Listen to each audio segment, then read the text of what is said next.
from The Good Dog. And Wait, start over. I think it just went. Action. Ready? And hey, everybody, it's Sean from The Good Dog, and welcome to a very unique and different and special speed / covert camouflage different round of Q&A Saturday. We are short on time. We are short on Laura Morgan's. We're short on a lot of stuff, so I'm going to blaze through things. Laura Morgan is sick as a dog, and she's taking like an amazing one for the team. You probably won't be seeing her face, so she's hiding out. I'm seeing a little bit of it right now, and I think you're knowing why you're not going to see my face. Well, we appreciate it, just that you showed just even a glimpse. So here's the truth of the matter. We just got back from Portland, Oregon. T3 launch was awesome, beautiful, amazing, great people. The location, like you couldn't ask for a more dreamy location. But Miss Morgan picked up a little influenza or something thereabouts, who knows what, on either on the way back or while she was there. So she was dying pretty bad yesterday, and today she's still recovering. So she's just in bed. And we wanted to get this out to you. And so I just decided that I would take over and I would just run the machine. So you won't get any fancy stuff, right? You're just going to get me unadulterated. All the fancy, fun, cool stuff that Laura brings, which will cause you to appreciate her a lot more next episode, won't be here. So you won't get any cards. You won't get any question numbers. You won't get any like fun dances. Well, I can do some stuff. I mean, I'm not dead. You're not dead, but I want to take the heat off you. I don't want any pressure on you. I want to protect you. I want to soothe you. I want to nurture you and allow you to know, right? We still get to dance. What's that? We still get to dance, right? Oh, okay. Really quick dance.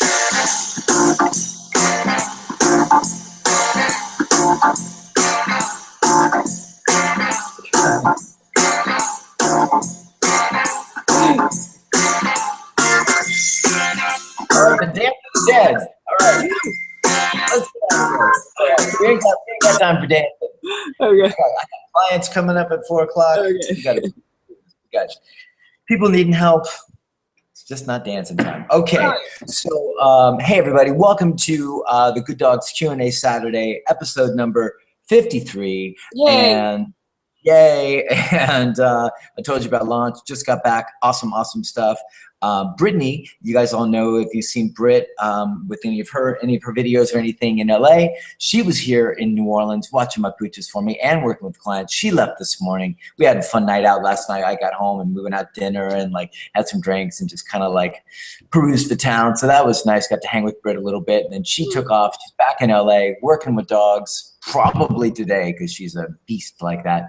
And so that was that. And then and the other big news is that your boy here, Sean Sweet Tooth O'Shea, managed to go a whole T3 launch without a single piece of candy getting in his mouth. Not a single piece of candy, not a crumb of cookie. Protein bars, I know that there's some questionable protein bars out there, but I'm going to call this a victory no matter what any of you guys might want to say about my protein bars that I might have eaten. But anyways, so that was awesome. I was very proud of myself, and which I think Laura Morgan noticed caused me to be less crash outed at the end, less sugar-like coma at the end of the day, which was great news. So it was more productive so we could finish the edits on the DVD and all that good stuff. And boys, girls, we are so close. We are like so in the final home stretch of this DVD, and the footage that we shot when I flew back to LA is just so cool, and I'm so glad that we did the extra work. I think you guys are going to be so excited about it because I'm excited about it. Laura, look at her. If you could see her, she's really excited about it too. She's yawning and laying down. Anyways, so we're going to get into the first stuff. One thing before we jump into the first question, Laura Morgan, I wanted to say a big, major grateful shout out and thank you to Amy Griswold with Cali Dog. Amy sent us out. I think we both might have been out of town, but she sent us this like phenomenal gift box. Yeah. What's that? I just remember seeing pictures of it and wishing that I was there for it. Yeah, so Britt and Tony, so the Good Dog LA crew kind of like got into it, and me and Laura didn't really get to partake too much of it. But regardless of that, the thought and care that you put into saying that out to us, we appreciate so much. So many. I saw the dark chocolate peanut butter cup from you guys, from Trader Joe's. You guys know what I'm talking about. Anyway, so big. We didn't get a chance to talk about it before, and I want to make sure that Amy didn't think that we didn't get it or that we didn't appreciate it, because we got it and we appreciate it so much. We get all these like cool care packages from you guys, and it really means a lot. And so big thanks, Amy. Thanks, and to Cali Dog. So anyways, Little Morgan, from there, let's jump into question number 1, because we got a boogie. Okay. Question number 1 comes from Jacqueline Warbis. Okay. Jacqueline says, greetings to my partners in rescue. Okay, they're coming in fast and furious, and one of my latest is a petite female pittie mix about a year old. No idea of her history, but from her reactions, it's very obvious she's endured some serious physical abuse. We're doing structured walks. She's jumpy, but improving foundation, especially duration place, since she'd prefer to hide in a corner. She won't sit. She doesn't lock up like some, but the slightest touch on her butt and she drops into a down. Is there a different method, or will this resolve on her own as she gains confidence? Okay. All right, Jacqueline, you're doing awesome work. It's so cool to hear that you're out there just helping so many dogs. You're just in the trenches doing it. It's super cool. For the fearful dogs, one of the things you can try, and all these answers can be really quick, so don't think I'm giving anybody short shrift. It's just we're really tight on time. I would go with food luring and see how that works, right? So if you've got the time with this dog, just simple, like find high value, like treats, anything like that the dog is interested in. And then just do the typical, like food up over the nose to create a sit, and just work like that until the dog gets into a comfortable zone. You can use that for downs as well. So anything that's causing you okay? Anything that's causing nervous reactions, like shutting down really fearful stuff like that, I would use food right now. Food to create a nice positive thing, but also to where there doesn't have to be a lot of physical interaction to make that happen, right? So food up and over to create the rear to sit down, kind of luring for the down command, stuff like that. And if that doesn't work, or once that does start to work and you want to start transferring to pressure, just make sure you do the pressure really, really, really, really. Whoa! The good dog train is pulling in. That's maybe the loudest I've ever heard a train horn. That was the loudest. I thought that was like a So anyway, so I would do food stuff, then transfer. I mean, you could try slip lead, see if the slip lead feels less invasive to the dog. And maybe you can use more pressure up with the slip, or if you go to the prong, whichever one you're going to feel out is right. And then maybe stay off the fingers on the rear and see if you can just do it with a little pressure up. And with the food luring, I think just over time and the dog getting comfortable, you're going to find her unlock and getting more trustworthy or trusting of you. And you guys will find your answer through any one of those approaches should work. Just feel it out. Any one of those should get you there. Cool? Cool. All right. Cool. Look at you. Trying to find Okay. So we got question number 2. This comes from Sarah Kahn. Sarah says, so I have a question on barking. It's like my dog's paranoid. Every little noise gets him going. I don't mind the initial bark, like when someone comes to the house. I just don't know how to get him to stop afterward. The old perpetual barking. I'm going to see some friends tonight for dinner who have dogs with perpetual barking. Oh, that's tonight, huh? They'll go nameless. Special chicken thighs, bacon wrapped chicken thigh. I think it's going to be a hard one for the diet tonight. Anyways. Sorry, Laura. Anyways, so Sarah, okay, so for the perpetual barking stuff, it's just become a nervous habit. A lot of dogs get into this. It's super typical. It's maybe the most common thing that people deal with. Dogs that have just become like reactive to everything. I've talked about it in a million posts and a million different like videos where dogs just like they get locked in the cycle of just like reactivity to anything, just creates this habit of their nervous systems just get like acclimated to like that's how I respond. So you kind of need to break that stuff. So there's a couple things. An easy approach, right, is like if you're not interested in like a more comprehensive approach, then a leash and prong that your dog drags around in the house whenever you're supervising, and anytime your dog gets nutty, you say no and you walk up and you give your dog a leash correction and make sure it's firm enough that your dog goes, wow, barking like a maniac is not cool, right? That's kind of like my least best, my quick fix, fast food style that I would probably say is not the best one, but depending on the severity of your dog, it might get you some progress, might get you what you want to do, especially if you don't have a lot of time on your hands to train. Other than that, I would do like some foundation work, leash and prong once again on your dog. You can watch all our videos on www.thegooddog.net. Free training videos show you how to fit the prong, how to do the whole thing. Dog wears the leash and prong, drags it around while you're supervising. But I would teach walk, and I would teach place, and I would teach thresholds. I'd teach at least those three right there. And then my suspicion is if you did that, if you taught your dog to walk like an angel on prong, like my video showed, not just like a nice walk, but like my immaculate walk, and then you taught place and you really enforced the hell out of place and made it a non-negotiable command, you'd probably see 90% of your barking problems go away without correcting. That's my guess. But that place has to be enforced and reinforced and corrected for breaking place, right? You get that, and you'll get a state of mind thing that'll start to shift and probably kind of blow your own mind considerably. Now, that said, any other problems that are unresolved, any more lingering barking or anything, then that gets corrected directly with the leash and prong. Walk over, pop, and make sure it's enough for your dog to care about. Pet Convincer is another product you can use that just like it's another kind of easy fix thing. But I think to me, this is more just like foundational stuff. Like a dog's just like nervous and reactive, and it just needs information. It just needs structure. Like teach your dog place, and that it can't move off of place unless you let it move off of place, and you'll see totally different reactions. Teach your dog that barking incessantly is an uncomfortable endeavor, and you'll see different things. So that's my suggestion for you, Sarah. Awesome. All right. Cool. Nice work, Sean. Thanks, okay. Morgan.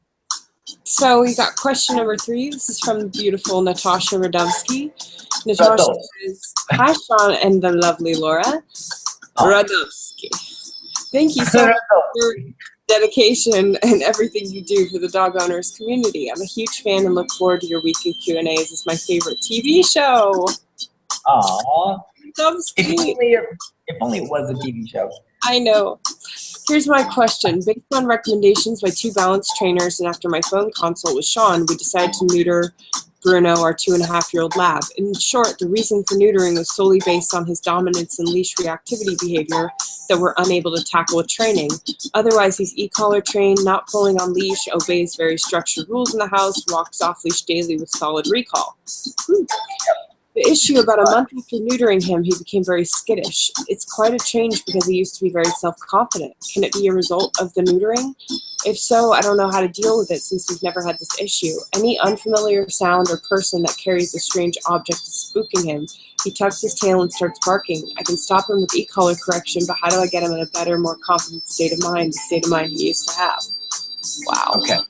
Yeah. So, Natasha, was working through a lot of stuff and doing really, really great work, and still struggling in a couple avenues. So we had a phone consult a long time ago talking about the benefits and drawbacks of neutering, spaying, and doing it for behavior reasons. And my basic vibe on that is that I almost never recommend it for behavioral issues. It's only she's probably like the 2nd or 3rd I've ever recommended that for. But if you tried everything else and you're still feeling like there's this stuff going on, sometimes it can actually aid dogs in mellowing out and get into a better space. So anyways, personally, Natasha, to answer your question, I've never seen it happen. Like all my dogs were neutered. My dogs were neutered early. They came out of the pound. They were neutered and spayed at 6 months. And so I got to see them prior. I got to see them, for limited interactions. I didn't live with them for years, but I saw them prior, limited interactions, and their personalities didn't change. I didn't see them change, nor have I seen or heard from any of my clients that I recall that they've had issues with post-neutering or spaying, major changes in behavior, stuff like insecurity and skittishness and things like that. So I reached out to a bunch of my trainer friends on a trainer forum with some people I really respect. And although it's rare, there are some folks that said they definitely have seen it in the past.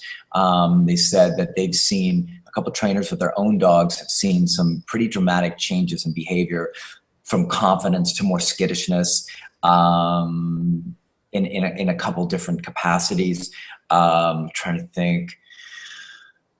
Yeah, I was trying to think where I was going with that. Let me check my notes because I had something I wanted to say. Seeing occasionally, but rarely. Basically, that was the thing I wanted to get to, is that what some of the folks were sharing that they had seen was that after the surgery, it creates a hormonal change in the dog. And so what some of them were saying was that they were seeing temporary hormonal changes in the dogs that was causing some behavioral issues or changes in personality. Some of them came back to their natural space or their pre-surgery space and were okay. Some remained somewhat, questionable as far as being still a little bit skittish and not reclaiming quite that same thing. So I don't have a perfect answer for you. I'm really bummed out for you that you're dealing with that as fallout of trying to get things better. But like I said, it's something that I've never seen personally, and from the long list of trainers that I talked to, only a few out of this pretty established group had seen it.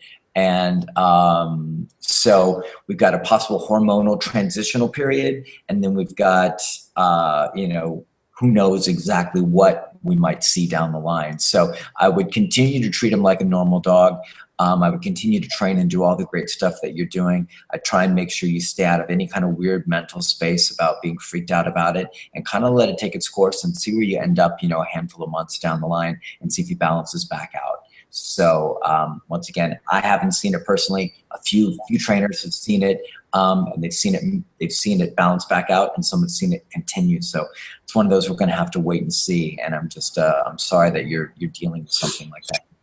That's a bummer to see your dog go from being confident, and although kind of a pain in the rear in certain contexts, from confident to not confident and skittish. But let's just stay in touch and see how it goes. I was just gonna say one thing. It's kind of random, but you may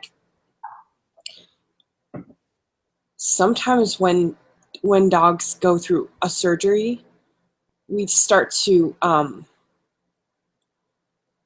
I can't find my thought. We this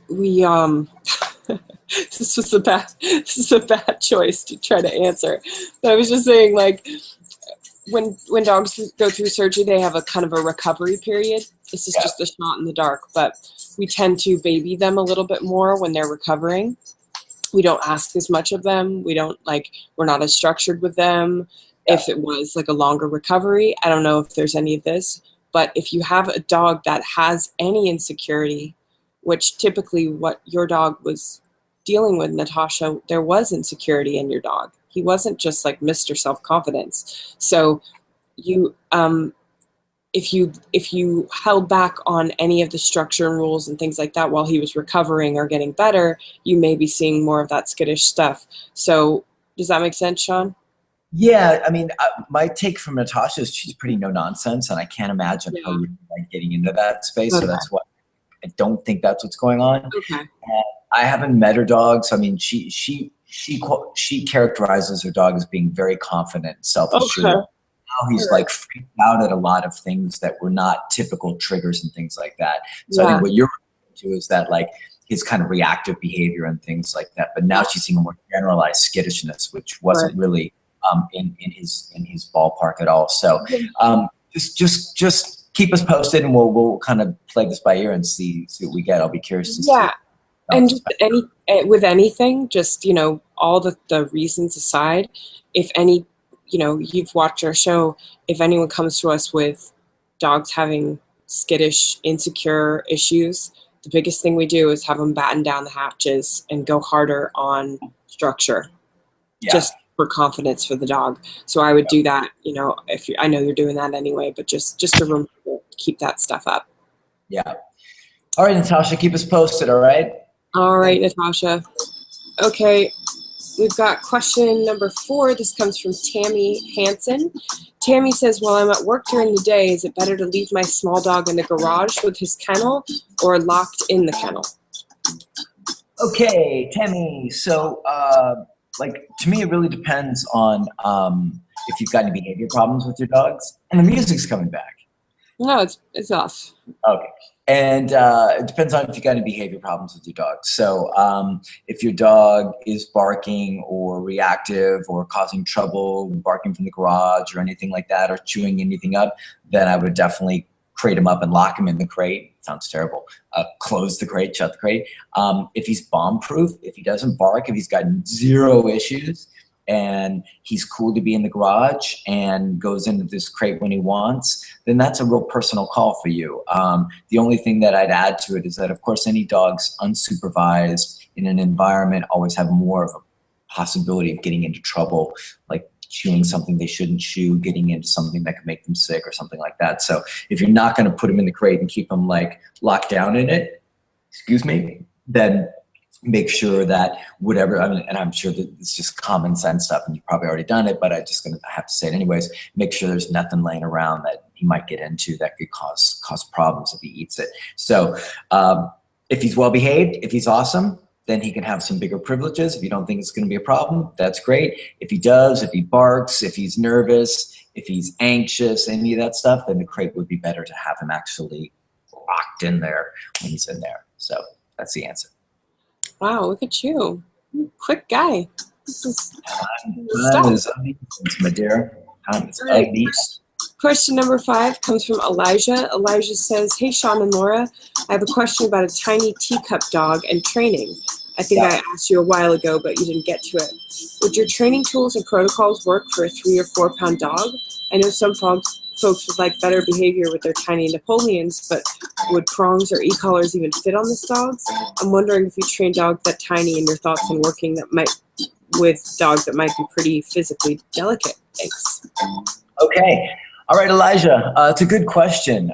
Sorry we didn't get to it before, but we got to it now. Okay, so we've never had a dog so small, and we get a lot, and we do, believe it or not, I know we get a lot of big ones, but we also get small ones. We've never had a small one that we couldn't use our regular methods and our regular tools on. So my just personal response is, yes, you can use all of these tools. I would use, like, for the really tiny guys, you want to use a micro prong, not one of the small arm springers. You have to use an actual micro, which is kind of off-brand, but they're really tiny. There's mini educators, and I'm sure you're probably familiar with those. They're pretty darn small. If you've got a really teeny dog, they also have an adapter that for the e-collar that basically takes the contact points. The contact points, like, I don't know if you guys can say the contact points are like this. It has an adapter that'll actually move the contact points like this to where if you've got a really small diameter neck dog, you've got really comfortable, good contacts. So that's a real cool little tweak to make sure if you've got a teeny tiny dog. And also e-collar Technologies is working diligently on getting a really true tiny micro dog e-collar that kicks butt. I know that's their main focus right now because we've been talking back and forth, all of us trainers with Greg Van Kuren. So that's coming soon. Once that happens, that'll like just blow the doors wide open because no small dog will be safe to misbehave anymore. So yeah, so all the tools, prong, structure, e-collar, all the same stuff that you hear us tout here, we do it with every single dog that comes through, even the teeny tinies, they all do awesome with it. And like I said, if you've got an exceptionally small one, you have to go to the micro prong, and you'll probably have to go to the mini educator with an adapter that moves Cujo, with an adapter that moves, I wish there was an adapter that moved Cujo, with an adapter that moves the contact points over closer. So yeah, so go ahead, knock yourself out, train those little suckers to be well behaved. They should be well behaved, just like the big ones. So that is my answer to you, Elijah. Awesome. Okay, look at you. Fast, I can't even get the questions. Okay, question number, what is it? 6 with Tara. 6. It's Tara Isaacson. Tara says, hi guys, I sent some video of Scout with the dominant dog collar via Dropbox. I don't think we're going to be able to put it up here, but next time. Yeah, I watched it. Yeah. Okay, we're not to perfection. Amazing work by Sean with Miko, but making good progress. We still see arousal, but I'm able to de-escalate. I know I need to work on timing and space. I'm using the right hand to engage the dominant dog collar. How do you do it all with one hand? So much appreciation for what you do. Thanks, Tara. Tara, you're the bomb, and so proud of you and all the work. Scout's a handful, no doubt. Great dog, but a handful of a dog, and it's going to just make you such an awesome owner and trainer if you wanted to be. So I watched the videos, and like I said, there's arousal stuff still going on, but obviously far more manageable than what you had before, which is great news, and which is why the dominant dog collar can be so cool for that. So a couple of notes for you. Here's the 2 things that I would try to improve that. I like that you're using space. I like that you're sensitive to space. That dog was at a pretty good distance that Scout was still kind of teeing off on. Don't worry about which hand you're doing the dominant dog collar in, because I'll switch hands. There's plenty of times where I need more leverage, and I'll take the right hand and use pressure. So don't try and get fancy with that. Just do whatever feels natural and comfortable. But what I would do is I would apply way more pressure than you're using with Scout.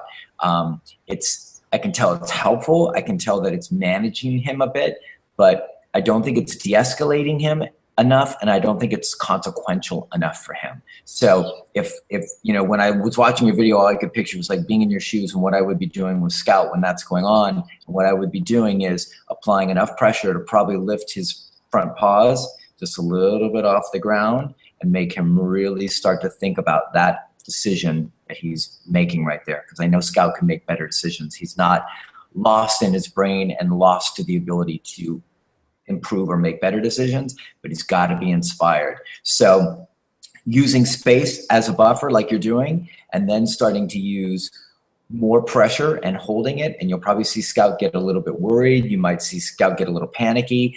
It doesn't mean that it's like the prettiest stuff in the world, but what we're really saying is like, you're going to have to knock that stuff off, that arousal lifting up stuff. So that would be the one thing I would adjust, which is a hard one because feels weird to be like applying upward pressure. And I mean, I know it's cutting air off to the dog, and so it can feel awkward, but the thing is, you're not going to damage your dog. We're not looking to make him unconscious, but we are looking to make that a really uncomfortable, worrisome tactic from his standpoint. So first point, more pressure for a longer period of time. Just stand still, don't move, apply the pressure, and say no, no, no, and just hold it.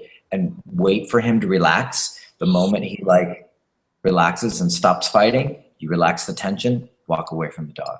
That's the first point of business. More pressure, longer, hold, wait till he relaxes, then answer him and move. The other thing is I would do like I would do a crittering thing, and I know I don't have a video, even though Jeff Gelman swears I've got some like mystical, covert, like awesome crittering video that the world has you know been sharing and getting great value from, but I haven't seen it, and I don't think I've shot it. But crittering's like there's complex versions of it, but I think what you should be doing is really simple. I don't think it needs to be complex. I think it's a very simple concept. And so what I would do is like set up in that same situation that you're at, parking lot, dog at a distance, which is cool because that dog is kind of like set. I think it was behind a fence and he couldn't move. So that really kind of locks down the distance that you're at.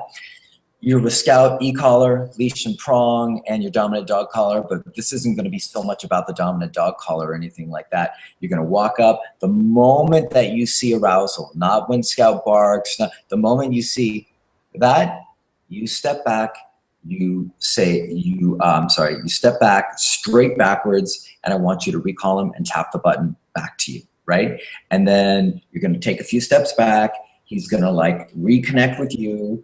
That's going to create a little more distance, and you're going to turn around. You're going to walk back towards the dog slowly, right? And what you're going to do is just this dance, like the cha-cha-cha. You're going to do it every time he gets a little bit worked up. You step straight back, recall him back, and then move forward. Recall him back, move forward. And what will happen is you'll incrementally start to move more and more closer to the target. And what also happens is that recalling back and forth breaks that focus, and it de-escalates the dog and will allow you to put Scout into a different gear around that dog. Now, whether it will generalize to every dog, typically what I find is that it's something you have to do a lot of times. It can be something where you use it to initially close the distance with the dog that a reactive dog couldn't. But for you, I'm talking more about it being something that uses an ongoing tool where you go out and you do like 15 minutes of like here's that dog behind a fence, and we just slowly walk up. Oh, reactive, comes to you, walk forward. And what you'll find is eventually he'll start to get so cued into you that realizing that every time he gets worked up and you stepping back, he'll start to follow you as you step back without even giving a command. He'll start to follow. As soon as you step back, boom, he'll come right with you. Then you'll move forward, he'll come right with you as you move back. And he'll kind of get like this really like in-sync dance, which is pretty amazing. And it'll allow you to keep getting closer and closer and closer and closer to this dog. So those are the two things that I'd go with for you. I'd go with more pressure, longer duration, wait to answer his relaxation before you release that pressure. You're not going to, we're not looking to make him unconscious, not looking to hurt him, but we are looking to make him make better decisions. And then try and emulate what I just said about a crittering protocol, which is basically just walk up, escalation, first sign of it, step back, recall him back to you, start walking forward, first sign, recall him back to you, and that distance should get smaller and smaller and smaller and smaller. You should, in a few minutes, be able to be standing pretty darn close to that dog with scout going like, how'd I get here? So those are my recommendations for you. And let us know how they go. Thanks for sending the videos. Shoot some more and let us know. And if you have any problems with the crittering, I'll try and shoot a video, a real crittering video, so people can actually have it. Cool. Cool. Look at you go. All Trying. right. All right. We've got Lisa, this is question number 7. Lisa says, hi, I've been watching your vids, so much info. We have 2 male Cane Corsos. One does very well on walks, especially since using your techniques. However, my boy Zeus is highly reactive to everything. Squirrels, leaves, dogs. I've been using the prong collar in the manner that you show and trying to de-escalate him as much as possible. He's still highly reactive. I'd like to get him to the point where we can walk by a dog who's barking and not have him react. Will this just take time? What tips do you have to speed up the process? Also, we'd like to take the boys on a walk together, but they feed off each other. They're not allowed on furniture, not allowed upstairs, they sleep in their own beds. The other problem is when we have guests over, they're nutso, not trying to hurt everyone, just wanting attention.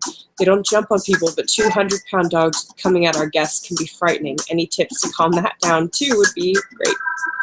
Okay. So I was hoping you might call them Cane Corsos or Cane Corsos.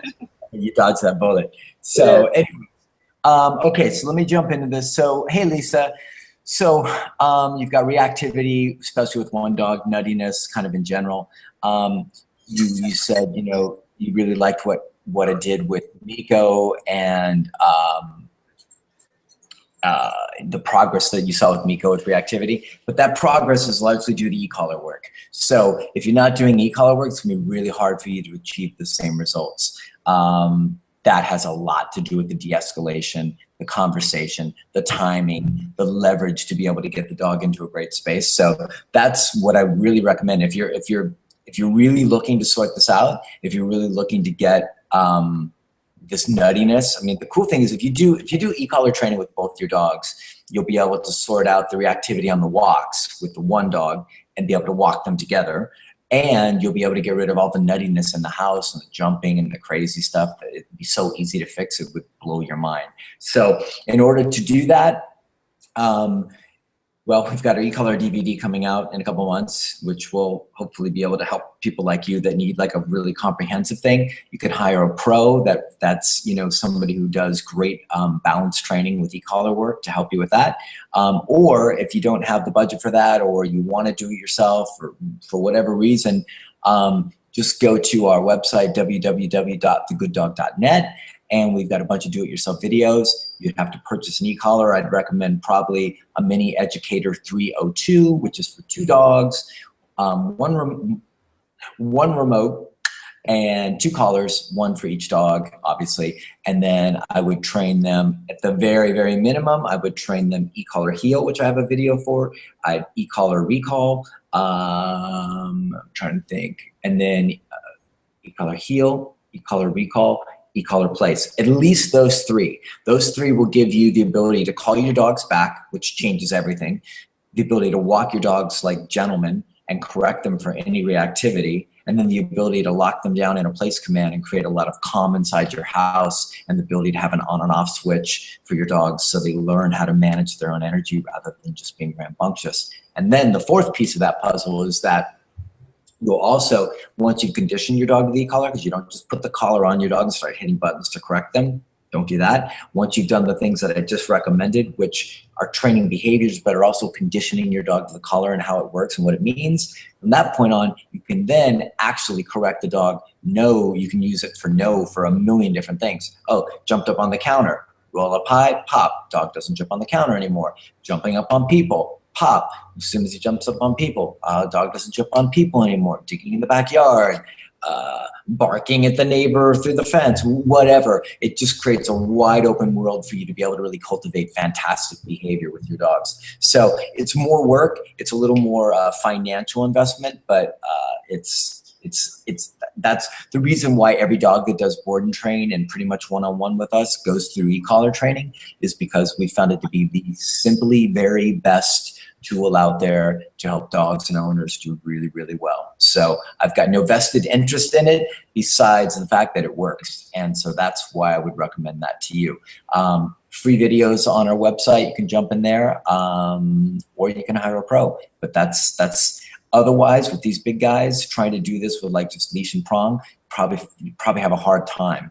You can make some progress, but I don't think you'll get the results that you're looking for, and you'll probably end up being more frustrated with your dogs than you need to be. So that's the answer for that one. Laura Morgan, question number 8. Question number 8. This Yvonne Mitchell says, I've had my foster dog for 10 days and he has pretty severe food aggression. I've had numerous other foster dogs that used to resource guard, but I was able to stop it with the help of the e-collar. This foster, however, has shown no improvement, even with receiving corrections at 100.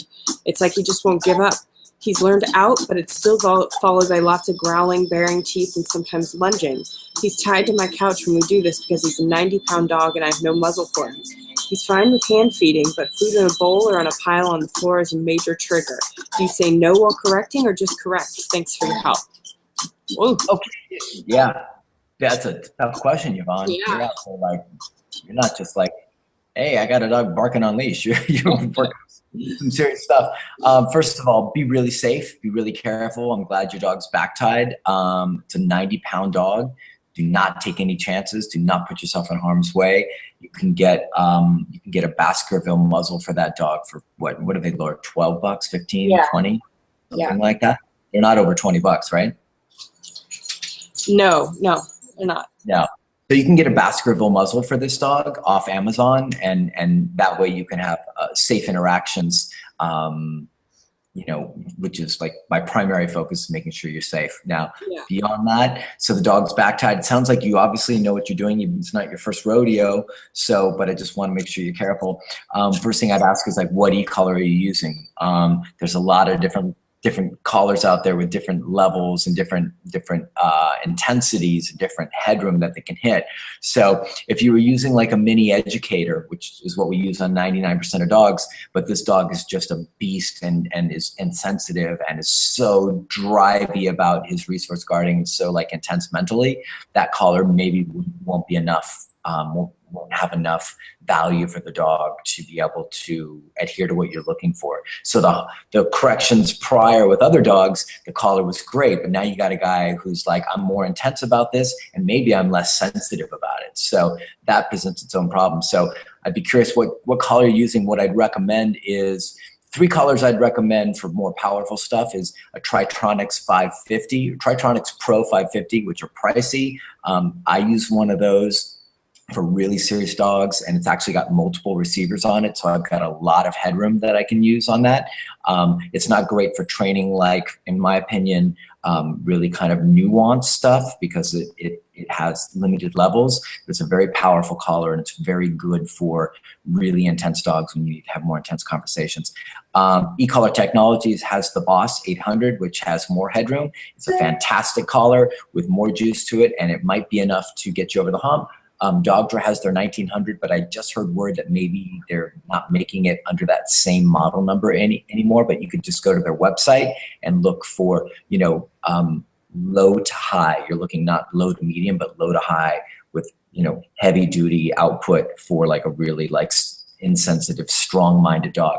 So first thing would be the tool, right? And then the other part of this would be, you were asking like, do I say no, whatever, blah, blah, blah. What I would do is teach the out. You've already taught the out. And because this is such an emotionally charged thing for a dog, make sure that you are at your absolute, like almost ridiculously, like, I don't give a crap. I'm so neutral. I don't want, sometimes I'll be silly in moments like that just to not feed anything into it. But I hope you get my gist, which is basically like out, the dog doesn't out. I don't care if I'm at 100, out, doesn't change. I don't want to add any fuel to a dog that's already feeling like competitive, possessive, challenged, or pushing against you. So make sure that if you are going to say no, I don't typically say no. I just repeat the command and say out, right? So I give him one free pass, out. If he doesn't do it, once he's trained, then out. Don't change that tone. Don't change that emotionality. Don't change your energy. Keep it nice and easy. Now, the other part of this, because all you have to do is add a little juice to that. No. And all of a sudden, a dog that's got possessive stuff will like really come back at you. The other part of this is that I would probably be trying to correct the out and the food possession with you at a greater distance to also aid in reducing this competitive, combative kind of like me against you vibe that the dog might be picking up on. And that's what's so cool about e-collar stuff, is that you can do resource guarding work with you across the room. And in a lot of ways, it creates an even more powerful perception for the dog that it has to leave this thing it wants to not leave. And you are across the room and you're not doing, you don't have to be close to enforce that rule. So that has a cool psychological effect on the dog, but I also like the neutrality of you being away and the dog it's just the dog's behavior that's causing the interaction and causing the consequence. And it's not you. It's not you and the dog like knuckle to knuckle to make this happen. So if I had that dog and that was going on, I'd make sure I had a really powerful collar. I'd make sure I was cool hand Luke in the way that I delivered all my commands. And I would probably be at a good distance so the dog felt like it's just him and that food. You go ahead and make your decisions, buddy. But I got nothing to do with this. So I think those are some pretty strong recommendations. And I think if you follow those, I think you'll find some success, either one or all of them to get you there to what you're trying to do. Right? Cool. That's Yvonne. Now we're into Joanne, number 9. I've got 10 minutes. Question 9, quickly. This is Joanne Treadway. She says, hi, Sean and lovely Laura. You may have already filmed it, but I thought I'd take a chance. When you're working with a dog who has a fear of a certain object, like the dog Britt did her Mary Poppins routine with the umbrella shy dog, how long do you keep each session? Besides actively moving the object in a dog's close proximity with things like brooms and umbrellas, I know they can be left just lying around their food bowl or beds, etc. In the case of a dog that's fearful of automatic doors walking past or through, how long would you spend on a session? Okay. All right, Joanne. So like you've watched a bunch of our videos, you know our stuff probably as good as we do. A big, like all that stuff you saw, like Mary Poppins stuff going on with Britt, or if you've seen me do any of that stuff, we typically base it around like duration work. The dog will be in place and then we'll bring whatever items to the dog. And then we'll slowly, we call it pressure tolerance work, and we'll slowly introduce that stuff and, at certain distances. And then we'll do that for, it's a real like read thing. You got to read the dog about what's helpful for the dog in that moment.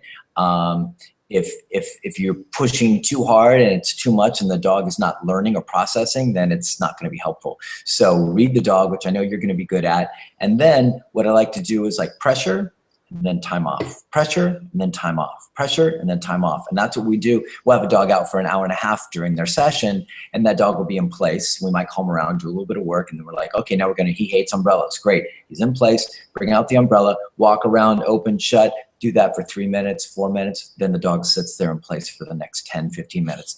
Processes, soaks, de-escalates, calms down. Then we bring it back, might move them around, bounce them around, and then bring the item back or another item and do it like that. Now with automatic doors, you obviously can't put a dog in place in your living room unless you've luxury of automatic doors at your well, you probably do it at Trader Joe's, because I think that's where Joanne works. So maybe you get some special training privileges in there. But it would be something that with automatic door stuff, if I was working on a dog who had a special issue with that, I would do a bunch of reps of going in and out the doors. Bam, bam, bam, bam. Just trying to picture in my mind. Bam, bam, bam, bam, bam. And then I'd go and take a walk, or I'd go somewhere else and let him soak and relax. So the same kind of concept, but not using a stationary position of place. I'd be going back and forth, and like have him sit right next to it. Everything that's going to cause him to like do work, absorb, process, be challenged. And then you have to remove that challenge in order for the dog to have quiet enough mind to process, gather the information, move forward from that. And then like 20 minutes later, go back, do another exercise, and then take him out, walk him around the block, have some fun, throw a ball, let the dog chill out, whatever it is, and go back and do the activity again. So it's always like pressure and then relax, soak, pressure, relax, soak. That's kind of the scientific approach. All right, Joanne. Joanne, Cool. we had a dog once named Xena, and Xena had trouble with going in and out of automatic doors. And her mom just worked diligently and just really worked on her, all the other foundation, which I know you do anyway, but then just desensitizing to her, you know, as the dog got more confident. So good luck. Okay, question number 10. This comes from Instagram. This is Elcano626. Elcano says, my 10-month-old German Shepherd Doberman mix, oh my gosh, that's Brittany and I's perfect dog. Right? He won't stop jumping on people and likes to pull the plants out of planters. Any tips? Any tips? Okay, sorry, I was going to say something silly and probably only funny to me. Anyways, okay, so real quick, so correcting jumping or anything like that. So I'm gonna give you some quick stuff and you can kind of dive as deep as you want to dive, right? Leash and prong on, set the dog up for anybody that he likes to jump on. Jumping gets done like that, right?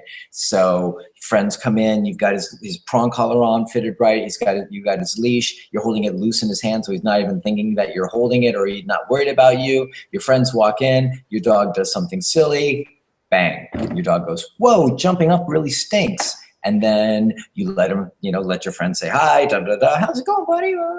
He jumps up, bang. Your dog learns, wow, okay, it's really uncomfortable every time I jump up. And what we're teaching the dog is not that you can't say hi to people, not that you can't be excited, not that you can't be friendly, but that you can't jump up, that you have to monitor and manage yourself and do your best work. So what we always do is typically we have Laura do it and she'll get like, hey, what's going on, buddy? The dog will try and like mouth or jump. We correct and she goes right back to playing with the dog to make sure that we don't create a distinction of you're not allowed to play. It's just you're not allowed to play like this. And so that's how we always do it. And we're firm believers in not like having your friends and guests and family members have to like come into your house like zombies so your dog doesn't react. Like don't look at the dog, don't breathe, don't do anything, don't sit on that chair because it creaks or anything like that. And I'd rather the dog do better work, which you can do. So leash and prong on, pop, be real firm about it. Your dog will learn very quickly what's appropriate and what's not appropriate. And then for the destruction stuff, either you can crate the dog when he's unsupervised, right? I mean, it's the easy answer. Dog unsupervised should be crated, especially if he's young and just kind of nutty and getting into trouble. If that's not practical for you, if you've got to have your dog in the backyard and he's like, I've seen dogs that terrorize backyards and like any moment you turn your back, it's just on and it's tough. So if that's the case, then I would do e-collar work with the dog to make sure that you can get that stuff done because otherwise you won't have a backyard anymore. And for that, like if you want to go real simple with it, get on our e-collar videos, at least condition your dog with recall. You could spend 2 days teaching your dog. You can buy a mini educator for $180 or something like that off Amazon. Watch our videos for recall.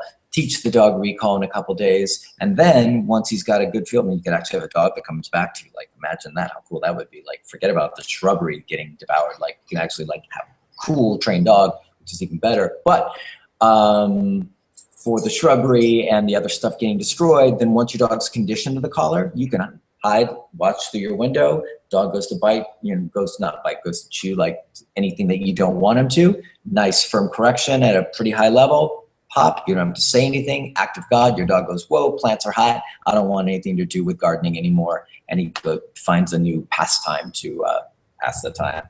So that would be the approach, but don't just throw any collar on your dog and start correcting. It's not fair and it can create superstitions in your dog that you don't want, where your dog will be afraid of certain parts of your backyard. Your dog needs to understand what the collar means. Do that work and that foundation first. then you get the luxury of being able to correct and say no from through the window and saving your garden and your whatever you've got in your backyard. So El Cano 6626, hopefully that answers your question. I think we just barely pulled it off. Look at you go. We just call this the short and tight one. Short and tight, quick and to the point. So I just want to say I got to split because I do have a client coming. But Laura, I appreciate so much you taking. I know it's hard. I know you're just like. No worries. I'm just glad we got to get it done. Yeah, but I think I speak for everybody when I say we really appreciate it. I know you'd rather be snoozing right now. So the fact that you like got up and hung with us is much appreciated. You're a major good dog trooper. And back to bed I go. You're all of our heroes. So anyway, so I will talk to you later. You have a good time. Get some rest. Say hi to Cujo, LL Cujo, and Hercules, who's reunited. And hopefully, guys, Laura, what would you say? Like, we'll get this out maybe today, tomorrow? Yeah, today. Definitely today. So Tuesday. Okay, cool. So I'll put a little post up and let everybody know this is coming out.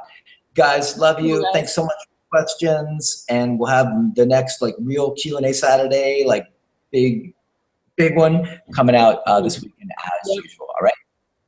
See you guys. Bye. Good luck, you guys. All right. Bye.